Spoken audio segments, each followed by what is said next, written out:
안녕하세요. 저는 2025년 여름에 통합과학 2 수업을 하게 된 정수민입니다. 저는 이화여자대학교에서 과학교육과 물리교육을 전공했고요.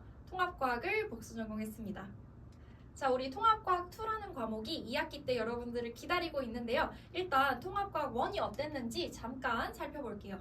일단은 암기가 굉장히 많았죠. 그래서 암기 비중이 좀 높아서 우리 친구들이 충분히 벼락치기로 가능했던 시험이었습니다. 특히 1학기 중간고사가 그랬을 거예요. 자, 그래서 실력보다는 그래도 실수로 갈리는 경우가 조금 더 많았고요.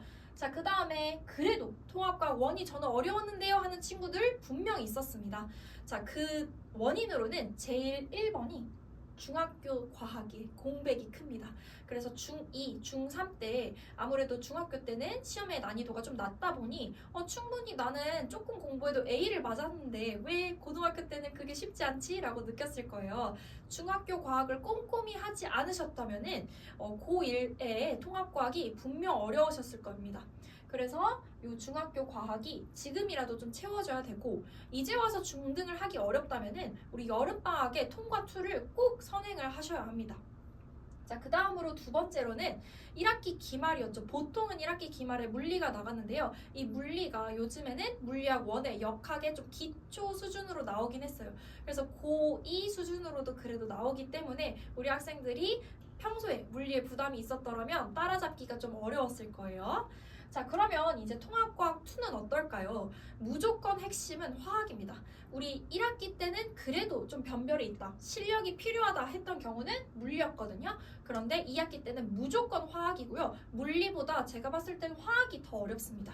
네, 그러면 이제 한번 단원별로, 소단원별로 살펴볼 건데요. 제가 봤을 때 내신 때 우리 친구들 선행 안 해도 충분히 따라잡을 수 있는 소단원인 경우에는, 난이도가 좀 낮은 경우에는 딱히 뭐라고 체크를 안 해놨어요. 그런데 뭔가 이렇게 특이점이 있는 소단원들은 제가 체크를 해두었거든요. 한번 살펴보도록 하겠습니다. 자, 제일 첫 번째로는 지구환경 변화라고 되어 있는데요. 이 파트는요, 우리 친구들이 개념의 양이 많습니다. 암기할 양이 많아가지고 조금 부담스러울 수 있지만 처음에 배웠을 때 낯설지 그렇게 어렵지는 않거든요. 어쨌든 암기를 좀 잘해야 된다, 꼼꼼히 해야 된다. 자, 그 다음으로 두 번째는 산화환원과 산염기 중화반응 파트인데요.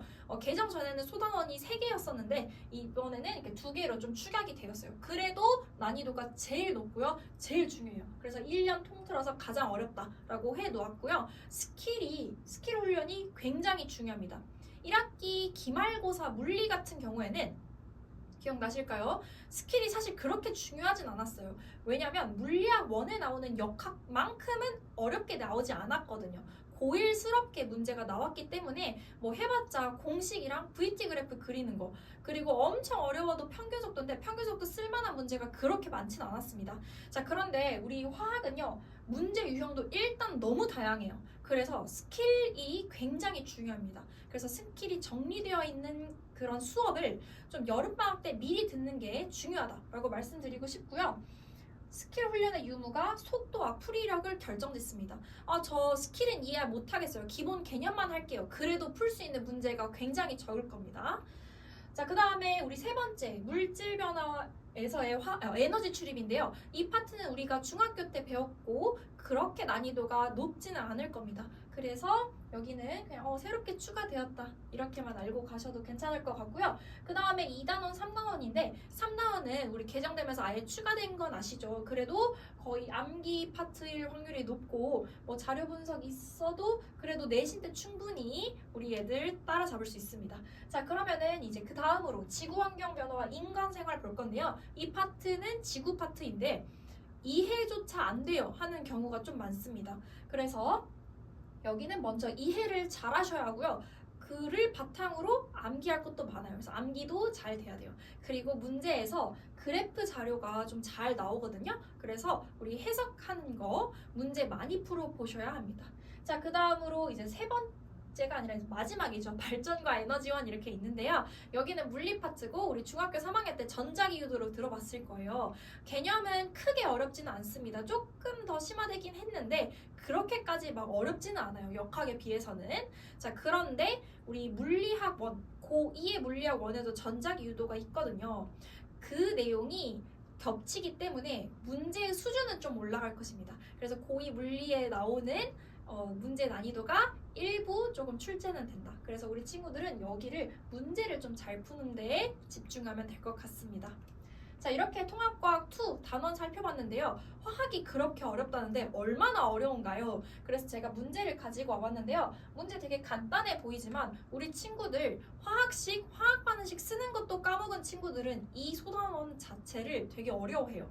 왜냐면은 그림을 보고 우리가 화학식을 간단하게라도 써서 분석을 해서 요거를 풀어내셔야 되거든요. 그 다음으로는 이제 중화반응 문제인데요. 표가 되게 여러 개 있죠. 실험을 한 3-4번 합니다. 그리고 이 실험에 각각 농도를 구하는 문제인데요. 해당 문제는 스킬이 없으면 진짜 헤매입니다. 하지만 스킬이 있으면 2분 만에 가능하거든요. 우리 친구들 저만 2분 만에 풀 수 있는 게 아니라 친구들도 우리 제 수업을 듣는 친구들도 분명 2분 안에 푸실 수 있습니다.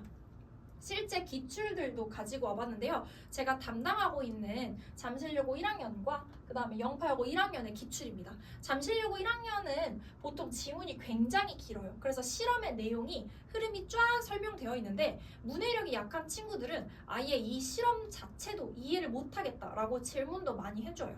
자, 그 다음에 두 번째로는 영파여고인데요. 실험 자료가 표값이 굉장히 어려워요. 그래서 이 표를 분석하는 게 꽤나 중요했습니다. 그래서 스킬 훈련 무조건 필요합니다.